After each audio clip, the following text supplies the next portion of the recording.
You recently released your album number 8. What's new? What did you learn in this process?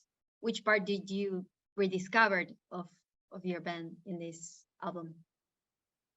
What's new? Well, we looked at making a slightly more gritty or distorted or grungy sound to the production, which is not meaning that we turned into a punk band or a grunge band, but we tried to make the sonic textures of the music take on a new, grittier sound. And that is there in tracks like Down and Freakout Release and Evil That Men Do. I think there is, what is new is a more overtly political outlook in that song, Evil That Men Do. And there is also an openness in the music and the lyrics about the need for community and the need for relationships and for your own well-being to be your own well-being being affected by isolation and lack of company with other people. So there are some quite,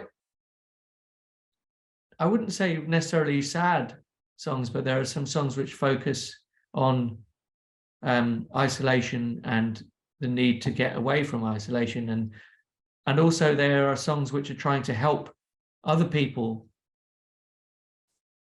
Like the song Broken is really about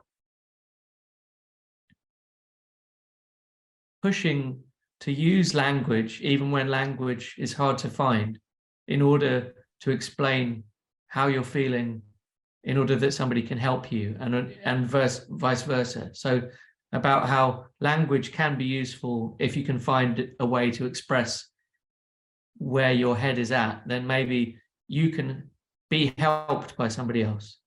And maybe I can be helped by somebody else if I can find language. So it's about dialogue, really.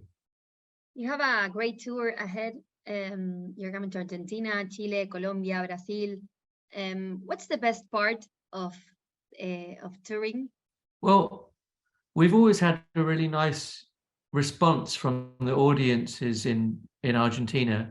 And I have found Buenos Aires to be a really beautiful city to walk around and to explore.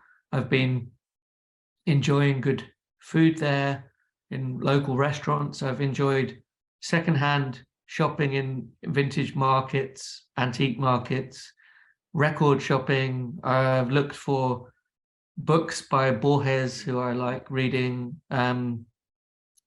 But all of those things make up the fun parts of traveling and being with your bandmates and your technicians that you travel with.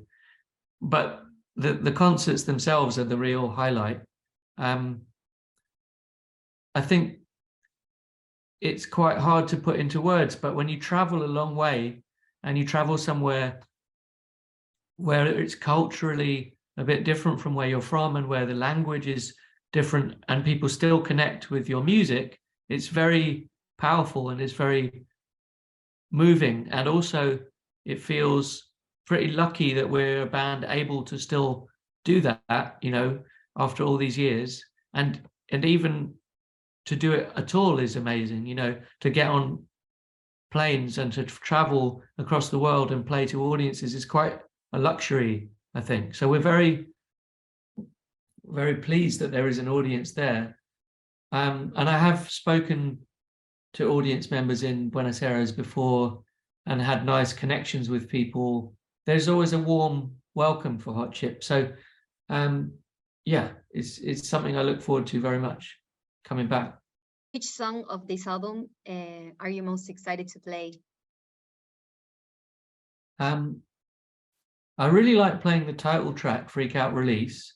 That always seems to go down well with crowds. It's quite although it's still up tempo and electronic, it doesn't really feel like a house song, which is what a lot of our tracks have been. It's more of a hybrid of rock music and dance music in an interesting way, I think. And there's an energy to the performance which the crowd seems to connect with. So I really like that one.